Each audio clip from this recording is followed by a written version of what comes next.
అందరికీ నమస్తే, నేను మీ తిరుపతి. ఖైరతాబాద్ ఎమ్మెల్యే దానం నాగేందర్ ఒక సంచలనమైనటువంటి స్టేట్మెంట్ చేశారు. ఆయన చేసినటువంటి స్టేట్మెంట్ విని కాంగ్రెస్ పార్టీకి సంబంధించినటువంటి ఎమ్మెల్యేలు, ఎంపీలు, మంత్రులు, ఎమ్మెల్సీలు షాక్లో ఉన్నారట. ఏం చేయాలో అర్థం కానటువంటి సిచ్యువేషన్లో కాంగ్రెస్ పార్టీకి సంబంధించినటువంటి లీడర్లు ఉన్నారు. వాస్తవానికి ఈ నెల 27వ తారీఖు తెలంగాణ మాజీ ముఖ్యమంత్రి కల్వకుంట్ల చంద్రశేఖరరావు గారి భారీ బహిరంగ సభ ఉన్నది. వరంగల్లో సభ పెడుతున్నారు. సుమారు కేసీఆర్ ఆ సభకు 10 లక్షల మంది రావాలని చెప్పి టార్గెట్ కూడా పెట్టిండట. కాంగ్రెస్ పార్టీ లీడర్లేమో కేసీఆర్ సభ సక్సెస్ కావద్దని చెప్పి జనాలను ఆ సభకు పోనీయకుండా చేస్తున్నారు అనేది ఓ పెద్ద చర్చ నడుస్తున్నది. కాంగ్రెస్ పార్టీ ఎమ్మెల్యేలు కూడా వాళ్ళ నియోజకవర్గాలలో ఉన్నటువంటి కాంగ్రెస్ లీడర్లకు చెప్పిరట, జనాలు ఎట్టి పరిస్థితుల్లో కేసీఆర్ సభకు పోవద్దు, పోనీయకుండా ఏదో ఒక ప్లాన్ చేయాలి, కేసీఆర్ సభ అట్టర్ ఫ్లాప్ అయిపోవాలి, సక్సెస్ కావద్దు అని చెప్పి లీడర్లందరూ వాళ్ళ పనిలో వాళ్ళు ఉన్నారు అనేది ఒక పెద్ద చర్చ. అయితే వాస్తవానికి దానం నాగేందర్ ఇప్పుడు ప్రజెంట్ కాంగ్రెస్ పార్టీలోనే ఉన్నాడు. దానం నాగేందర్ ఖైరతాబాద్ నుండి గెలిచిందేమో బీఆర్ఎస్ పార్టీలో, కానీ నాకు బీఆర్ఎస్ పార్టీ ఇష్టం లేదని చెప్పి దానం నాగేందర్ కాంగ్రెస్ పార్టీ కండువా కప్పుకున్నాడు. గెలిచిన తర్వాత పార్టీ మారిండు. తర్వాత దానం నాగేందర్ కాంగ్రెస్ పార్టీ బీఫామ్ తీసుకొని సికింద్రాబాద్ నుండి ఎంపీగా పోటీ చేసిండు. దానం నాగేందర్ ఓడిపోయిండు. వాస్తవానికి దానం నాగేందర్ మరి సోషల్ మీడియాలో ట్రెండింగ్ లో ఉండడం ఇష్టమో ఏందో, సోషల్ మీడియాలో ఎక్కువగా వైరల్ అవడం ఇష్టమో ఏందో తెలియదు, కానీ దానం నాగేందర్ చేసినటువంటి స్టేట్మెంట్ ఇప్పుడు కాంగ్రెస్ లో పెద్ద పెంట నడుస్తున్నది. నిజంగా కేసీఆర్ అంటే దానం నాగేందర్ గౌరవం ఉంటే, ఇప్పటికీ బీఆర్ఎస్ పార్టీ నాకు ఇష్టమే, ఇప్పటికీ బీఆర్ఎస్ పార్టీ మనిషిని అనుకుంటే కాంగ్రెస్ పార్టీని వదిలిపెట్టుకొని మళ్ళీ బీఆర్ఎస్ పార్టీకి వెళ్ళిపోవచ్చు, ఎవ్వరు ఆపరు అని చెప్పి దానం నాగేందర్ కి కాంగ్రెస్ పార్టీకి సంబంధించినటువంటి లీడర్లు కొంతమంది చెప్తా ఉన్నారు అనేది ఒక పెద్ద చర్చ నడుస్తున్నది. అయితే కేసీఆర్ సభను ఉద్దేశించి దానం నాగేందర్ చేసినటువంటి స్టేట్మెంట్ ఇప్పుడు మొత్తం కాంగ్రెస్ లో ఒక హాట్ టాపిక్ లెక్క నడుస్తున్నది. దానం నాగేందర్ మాట్లాడినటువంటి మాటలు ఒకసారి మీరు వినేటటువంటి ప్రయత్నం చేయండి. ఒక వీడియో నేను మీకు వినిపించేటటువంటి ప్రయత్నం చేస్తా. దానం నాగేందర్ ఏం చెప్పిండు ఒకసారి వినండి. అసలు ఆ సభ పైన మీ ఉద్దేశం ఏంది? అసలు భారీ సక్సెస్ అట, అది ఉప ఎన్నికలు వస్తారంటారు. కేసీఆర్ గారిని చూడాలని ప్రజలు చాలా మంది ఎప్పటి నుంచో నిరీక్షణ జరుగుతుంది కాబట్టి, ఆయన ఈ పెద్ద సభకు వస్తుంది కాబట్టి నేను కూడా అనుకుంటాను ఆయన చూడడానికి పెద్ద సంఖ్యలో వస్తారని నేను కూడా భావిస్తున్నాను. విన్నారా? కేసీఆర్ ని చూడడానికి చాలా మంది ఎవరు ప్రజలు వస్తారు. సో కాబట్టి కేసీఆర్ సభ సక్సెస్ అవుతుందని నేను అనుకుంటున్నా. కేసీఆర్ ని చూడడానికి తండోపతండాలుగా జనాలు వస్తారు కాబట్టి మన సభ సక్సెస్ అయ్యేటటువంటి అవకాశం ఉంది అని చెప్పి దానం నాగేందర్ చెప్తున్నటువంటి మాట. నాకు తెలిసి ఏ కాంగ్రెస్ పార్టీ ఎమ్మెల్యే, పార్టీ మారినటువంటి ఎమ్మెల్యే కూడా ఇట్లా మాట్లాడాడు. అంటే ఆ సభ సక్సెస్ అవుతుంది, కేసీఆర్ని చూడడానికి చాలా మంది జనాలు వస్తారు, ఇక ఖచ్చితంగా వస్తారు, దాంట్లో వేరే ఆప్షన్ లేదని చెప్పి ఎవరు చెప్పరు.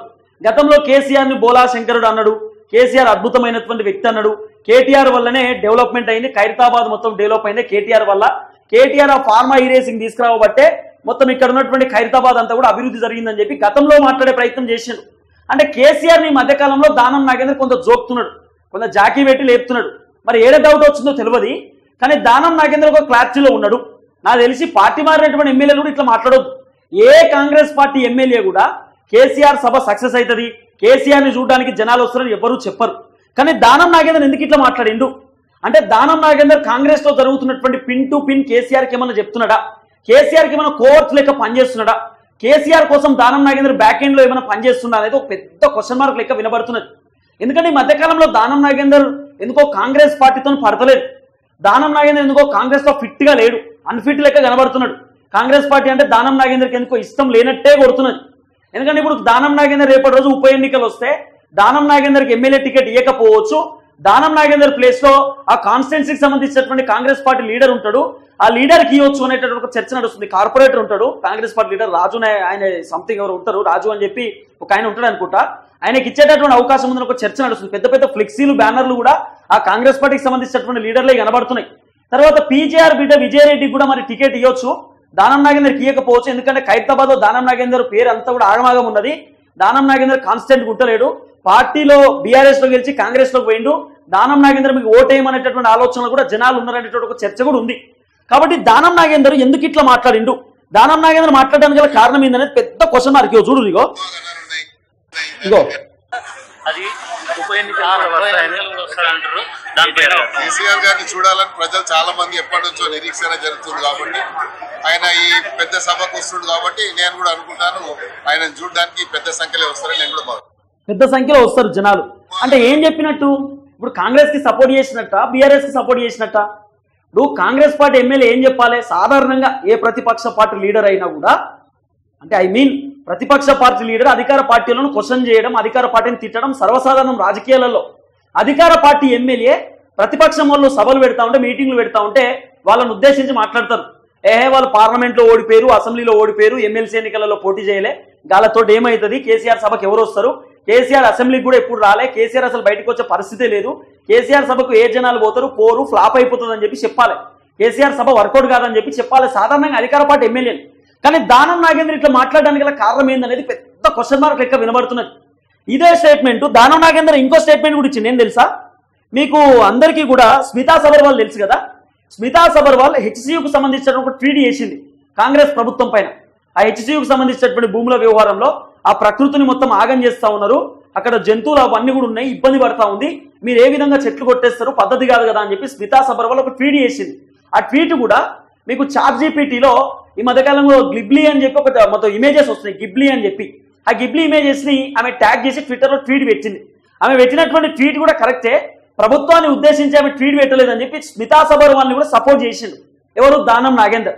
అంటే ఇప్పుడు ప్రభుత్వాన్ని సపోర్ట్ చేస్తున్న దానం నాగేందర్ బీఆర్ఎస్ వాళ్ళకి సపోర్ట్ చేస్తున్నారు అనేది ఒక పెద్ద క్వశ్చన్ మార్క్ లెక్క కనబడుతున్నది. కానీ రేవంత్ రెడ్డికి మాత్రం దానం నాగేందర్ షాక్ ఇచ్చిండు. మరి రేవంత్ రెడ్డికి సపోర్ట్ చేసే పరిస్థితి లేదు దానం నాగేందర్ ఎందుకో కాంగ్రెస్ లోకి వెళ్ళి ఎగ్జిట్ అయిపోతుందనే చర్చ కూడా నడుస్తున్నది. ఒకసారి దానం నాగేందర్ మాట్లాడినటువంటి ఇంకో వీడియో ఉంది, ఇది వినండి. ఏం చెప్పిందంటే, నేను పంపించే రీట్వీట్ చేసింది అక్కడ ఉన్నటువంటి ప్రాక్టికల్ గా వాస్తవంగా ఉన్నదాన్ని చేశానని చెప్పారు. కాకపోతే నోటీసు మాకే ఒక్కరు ఇచ్చారు కాబట్టి ఒక సీనియర్ ఐఏఎస్ ఆఫీసర్, అదే విధంగా చీఫ్ సెక్రటరీ గారు మీరు చూశారు, మన సుప్రీంకోర్టు కూడా జైలుకు పోతారా అన్నారు. మరి శాంతకుమారి గారు సీనియర్ ఐఏఎస్ ఆఫీసర్, ఆమె టోటల్ క్యారియర్ లో ఎక్కడ కూడా ఆమె చెడ్డ పేరు లేదు. కానీ మన సుప్రీంకోర్టు కామెంట్ వల్ల ఆమె ఎంతో హ్యూమిలేషన్ కి గురైందని మనం అర్థం చేసుకోవచ్చు. ఎందుకంటే ఒక మంచి ఆనెస్ట్ ఆఫీసర్ కి ఇలాంటి చివాట్లు రావడం అనేది బాధాకరంగా, మాకు కూడా బాధాకరంగా ఉంది. ఎందుకంటే ఆమె పూర్తి క్యారియర్ లో ఎక్కడ కూడా ఆమెకు ఒక చిన్న మచ్చ కూడా లేకుండా ఆమె పనిచేసుకుంటూ వచ్చారు. అదేవిధంగా సబర్వాల్ గారు కూడా చాలా ఆనెస్ట్ ఆఫీసర్, ఆమె కూడా స్మితా సబర్వాల్ కూడా. మరి ఆమె ఉన్న వాస్తవాన్ని రీట్వీట్ చేసింది తప్ప ఏదో గవర్నమెంట్ చేసిందని నేను భావించడం లేదు, గవర్నమెంట్ ఉద్దేశపూర్వకంగా క్లెయిమ్ చేసిందని నేను భావించడం లేదు. ఎందుకంటే గచ్చిపోలి ఏదైతే ఇష్యూ ఉందో అక్కడ డీప్ ఫారెస్ట్ ఉంది అని చెప్పి రకరకాలుగా వచ్చింది కాబట్టి దాని ఇష్యూలో ప్రభుత్వం మళ్ళీ మళ్ళీ పునరాలోచన ఉంది అనేది మనం చూస్తా ఉన్నాం. సంతోషంగా, ఎందుకంటే సెంట్రల్ యూనివర్సిటీ ఆ పరిధిని, ఆ యొక్క శాంటిటీని కాపాడాలి కాబట్టి ప్రభుత్వం అలా ఆలోచిస్తుందని నేను భావిస్తున్నాను. ఇప్పుడు విన్నారా? అయితే స్మితా సబర్వాల్ గారు ఆమె ఎక్కడ తప్పు చేయలేదు, ఉన్న వాస్తవాన్ని ట్వీట్ చేసిందని చెప్పి స్మితా సబర్వాల్ని సపోర్ట్ చేసింది. స్మితా సబర్వాల్కు కాంగ్రెస్ ప్రభుత్వం నోటీస్ ఇచ్చినారు, మీరు ఎందుకు గిబ్లీకి సంబంధించినటువంటి ఫోటోలు ట్వీట్ చేశారు, నిజాలు తెలియకుండా మీరు ప్రభుత్వం పైన ఎట్లా ట్వీట్ చేస్తారని చెప్పి ఆమెకు నోటీస్ ఇచ్చింది. ఆమెకు నోటీస్ చేయడం బాధాకరం, కరెక్ట్ కాదు, ఆమె యంగ్ అండ్ డైనమిక్ ఆఫీసరు, నిజాయితీ పర్రాలని చెప్పి మాట్లాడింది. తర్వాత సిఎస్ శాంతికుమారి గారి గురించి మాట్లాడారండి చీఫ్ సెక్రటరీ శాంతికుమారి గారు గతంలో నుండి నిజాయితీగా పనిచేస్తూ వచ్చి ఒక చిన్న మచ్చ లేదు, ఇప్పుడు మాత్రం ఒక మచ్చ వచ్చింది. హెచ్సియుకు సంబంధించినటువంటి విషయంలో సుప్రీంకోర్టు చివాట్లు పెట్టినారు స్మితా సబర్వాల్ గారికి, ఎవరు శాంతికుమారి గారికి సిఎస్ పైన అని చెప్పి చివాట్లు.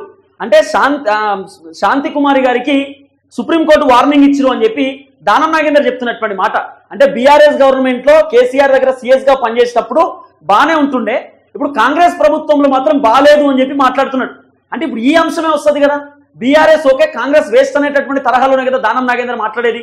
ఎందుకు దానం నాగేందర్ ఇట్లా మాట్లాడుతున్నాడు? దానం నాగేందర్ కాంగ్రెస్ వైపు ఉన్నాడా, బీఆర్ఎస్ వైపు ఉన్నాడా? నిజంగా మీకు బీఆర్ఎస్ ఇష్టమైతే ఇప్పటికీ వెళ్ళిపోండి అని చెప్పి కాంగ్రెస్ పార్టీ లీడర్లు దానం నాగేందర్ కు ఓపెన్ స్టేట్మెంట్ ఇస్తున్నారు అనేది ఒక పెద్ద చర్చ నడుస్తున్నది. కాబట్టి మరి దానం నాగేందర్ ఎందుకు ఇట్లా ఇరుక్కోపోతున్నాడని అర్థమైతలేదు. ప్రతి దాంట్లో దానం నాగేందర్ చిన్న విషయాలకు ఇరుక్కోపోయి కాంట్రవర్సీలోనే కనబడతా ఉన్నాడు.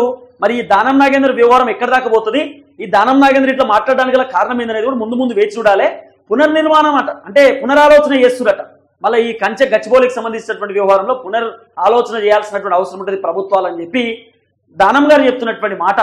ఒకటేమో స్మితా సబర్వాల్ గారు చాలా మంచామని చెప్తున్నాడు, సిఎస్ శాంతికుమారి గారు గతంలో ఒక చిన్న మచ్చ లేదు, నిజాయితీ పర్రాలు, అద్భుతంగా పనిచేసింది, ఇప్పుడు ఈ ప్రభుత్వంలో మచ్చ వచ్చింది, ఈ ప్రభుత్వంలో ఇబ్బంది అవుతుందని చెప్పి ప్రభుత్వాన్ని బదనాం చేసిండు. తర్వాత హెచ్సియుకు సంబంధించిన వ్యవహారంలో కూడా అది కరెక్ట్ కాదనేటటువంటి తరహాలో మాట్లాడుతున్నాడు. తర్వాత ఏమో ఆయన కేసీఆర్ సభకు పాజిటివ్ గా మాట్లాడుతున్నాడు. ఈ 5 అంశాలలో దానం నాగేందర్ అడ్డంగా దొరికిపోయాడు. మరి ఈ దానం నాగేందర్ ఉంటాడా, దానం నాగేందర్ ఊడగొడతారనే తెలియదు. కానీ మాక్సిమం కాంగ్రెస్ ఒక ఆలోచనలో ఉన్నారట, ఒకటి గూడెం మైపాల్ రెడ్డిని, ఒకటి దానం నాగేందర్ని. దానం నాగేందర్, గూడెం మైపాల్ రెడ్డి ఇద్దరు వ్యవహారం ఇట్లనే ఉంటే, వీళ్ళ ఇద్దరు వ్యవహారం ఇట్లనే కంటిన్యూ అయితే ఈ ఇద్దరు ఎమ్మెల్యేలను కాంగ్రెస్ పార్టీలోకి వెళ్ళి సస్పెండ్ చేయొచ్చు అనేది ఒక పెద్ద చర్చ ఉన్నది. ఇప్పుడు ఆల్మోస్ట్ సుప్రీంకోర్టు కూడా ఎవరైతే వీళ్ళ పైన పెట్టినటువంటి ఏదైతే పిటిషన్ ఉందో బీఆర్ఎస్ వాళ్ళు అనర్హత వేటుకు సంబంధించి ఆ అనర్హత వేటు కూడా పడవచ్చనే ఒక చర్చలు ఉన్నాయి. అంతకంటే ముందే కాంగ్రెస్ పార్టీ వీళ్ళు ఇట్లనే బీఆర్ఎస్ పార్టీకి సపోర్ట్ చేసుకుంటూ కాంగ్రెస్ ప్రభుత్వాన్ని బద్నాం చేసుకుంటుంటే దానం నాగేందర్ని పార్టీలోకి వెళ్ళి సస్పెండ్ చేసేటటువంటి అవకాశం కూడా ఉండొచ్చు అనేది కొంత సోషల్ మీడియాలో వినబడుతున్నటువంటి వార్త. సరే చూద్దాం మరి ఈ వీడియోని బేస్ చేసుకొని కాంగ్రెస్ ఏం చేస్తారు, డిసిప్లినరీ నోటీస్ ఇస్తారా లేకపోతే ఇంకా ఏం చేస్తారో చూడాలి. కానీ కాంగ్రెస్ లో మాత్రం దానం నాగేందర్ మాట్లాడేటువంటి మాటలు పెద్ద చర్చ నడుస్తున్నటువంటి పరిస్థితి. చూద్దాం ఏం జరగబోతుందో.